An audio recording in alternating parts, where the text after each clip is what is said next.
UP में छांगुर बाबा का छल डिकोड हो गया है। धर्मांतरण का जो कोड था वो सबके सामने आ गया है। जातियों के हिसाब से धर्म परिवर्तन करवाने वालों को पैसे देने वाला जमालुद्दीन उर्फ झांगुर बाबा ने पूछताछ में कई बड़े खुलासे कर दिए हैं। साथ ही करोड़ों की फंडिंग की जानकारी भी मिली है।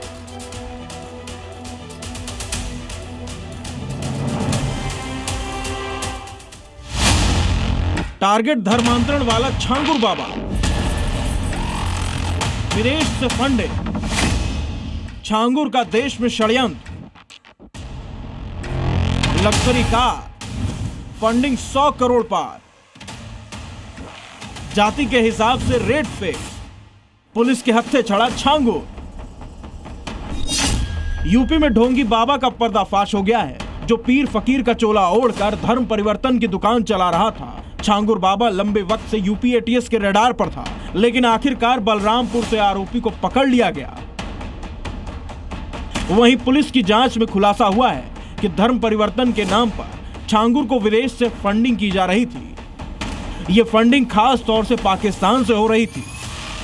सबसे हैरान करने वाली बात यह है कि यहां जातियों के हिसाब से धर्म परिवर्तन के लिए रेट फिक्स था, यानी ऊंची जाति वालों के लिए रेट अधिक है, जबकि पिछड़ी जाति के लिए रेट कम थे। छांगुर बाबा फर्जी संस्थानों के नाम से 40 से अधिक बैंक अकाउंट खुलवा रखा था, जिनमें करीब 100 करोड़ रुपए की फंडिंग का भी खुलासा हुआ। जांच एजेंसियों के मुताबिक छांगुर बाबा खुद को हाजी पीर जमालुद्दीन बताता था। लड़कियों को बहला फुसलाकर जबरन उनका धर्म परिवर्तन कराना ही उसका मकसद था। छांगुर 40 बार पाकिस्तान समेत कई इस्लामिक देशों का दौरा कर चुका है। फंडिंग का इस्तेमाल छांगुर अपने ऐशो आराम के लिए करता था। उसने शोरूम, बंगले और लग्जरी गाड़ियों जैसी संपत्ति खरीद रखी थी। इनकी कीमत करोड़ों में है। मेरे साथ जैसे आप केरला स्टोरी आपने देखी होगी, केरला स्टोरी जैसा ही मेरे साथ सीन हुआ। पहले तो अपनी पहचान छुपाई। मेरे साथ जो बंदा मिलने के लिए आया था उसका नाम अमित था। उसने खुद को अमित इंट्रोड्यूस किया था, जबकि उसका असली नाम अबू आमिर अंसारी था, जो मुझे जानकारी नहीं थी। ये लोग जिला नौतनवा महाराजगंज के रहने वाले थे और मैं लखनऊ की। तो यहाँ वो आए थे मिलने के लिए, तो इसीलिए मुझे जानकारी नहीं हुई।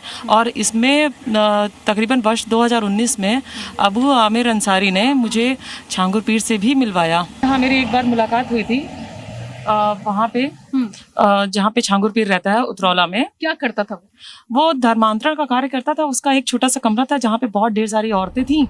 एटीएस की पूछताछ में आरोपी ने शिज़्ज़र-ए तौबा नाम की किताब भी छपवाई थी, जिसका इस्तेमाल वो उसके साथी इस्लाम धर्म में प्रचार प्रसार और ब्रेन वॉश के लिए करते थे। जलाउद्दीन की काफी समय से तलाश की जा रही थी। फिलहाल पुलिस आरोपी से पूछताछ में जुटी है और इस साजिश से जुड़े लोगों की तलाश में है। ब्यूरो रिपोर्ट, जी मीडिया। तो देखिए, एटीएस की जांच में यह भी सामने आया है कि धर्मांतरण के लिए अलग अलग जाति की लड़कियों को लाने के लिए अलग अलग रेट फिक्स थे।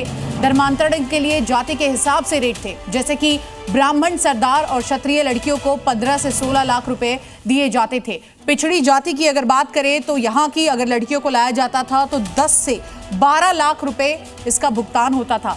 अन्य जातियों की अगर हम बात करें तो अन्य जाति की अगर लड़कियां यहाँ आती थी तो 8 से 10 लाख रुपए दिए जाते थे। तो ये जानकारी आपको बता रहे हैं और रेट बता रहे हैं।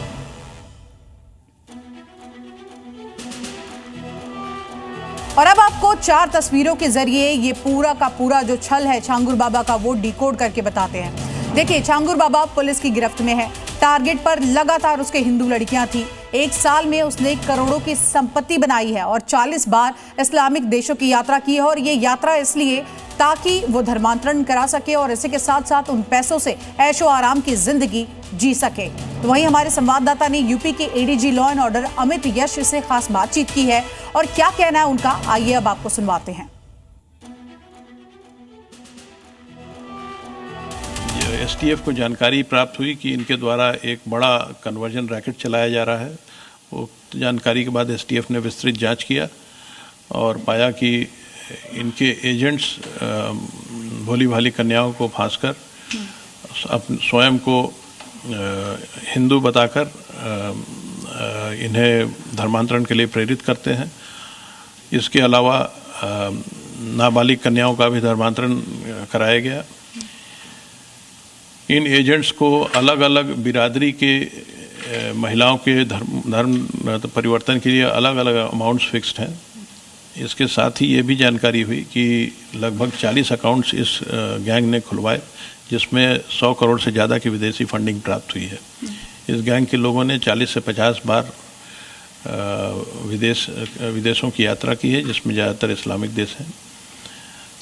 इन सभी जानकारी के पुख्ता होने के बाद एसटीएफ द्वारा एक मुकदमा कायम कराया गया, जिसका इन्वेस्टिगेशन यूपी एटीएस कर रही है। इस प्रकरण में यूपी एटीएस द्वारा 2 व्यक्तियों को गिरफ्तार किया जा चुका है और आगे भी साक्ष्य संकलन जारी है। और